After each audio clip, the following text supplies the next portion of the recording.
Walk into a traditional Hindu temple, and you expect to see towering spires, intricate stone carvings, and the glint of gold from a central idol. But here, everything you know about a shrine vanishes. Deep in the dense, isolated forests of Jharkhand's Dalma Hills, there is a place that rejects every one of those conventions. This is the Hathi Khera Thakur Temple. Instead of gods cast in metal or carved from stone, the inner sanctum is filled with hundreds of clay elephants. They crowd the altars in every size, from small figurines to massive, imposing statues. The visual anomalies are backed by a set of incredibly strict rules.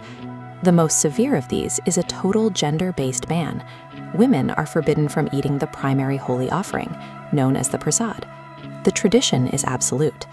In this community, the belief is that if a woman even accidentally consumes this offering, it will trigger an immediate and cataclysmic supernatural crisis for her family.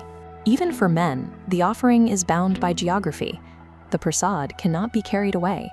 Every crumb must be consumed within the temple walls, as taking it past the boundary is said to invite divine wrath.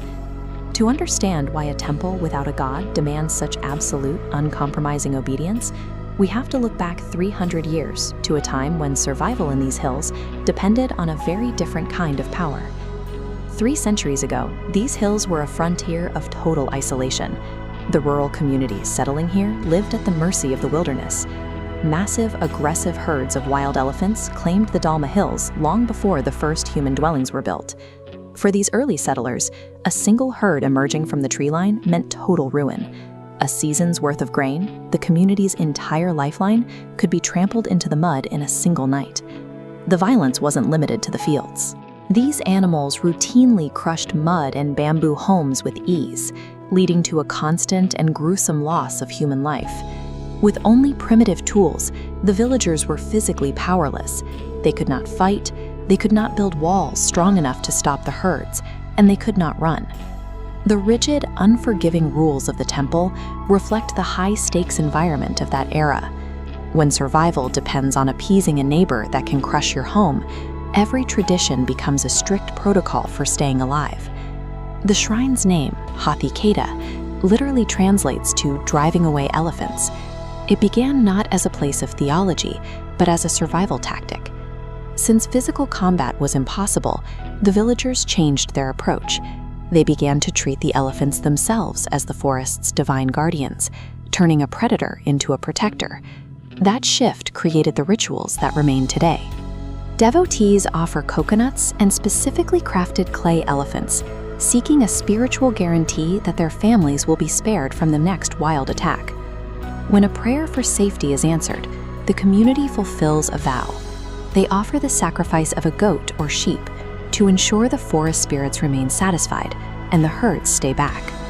For 300 years, these rituals have replaced raw physical conflict with a system of boundaries and respect.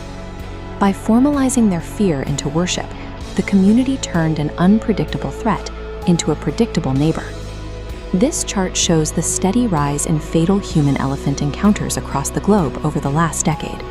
As habitats shrink, our modern tools are failing to prevent these tragedies. While we currently rely on electric fences and weapons, the residents of the Dalma Hills maintain a system based on reverence and strict behavioral boundaries that has lasted for centuries.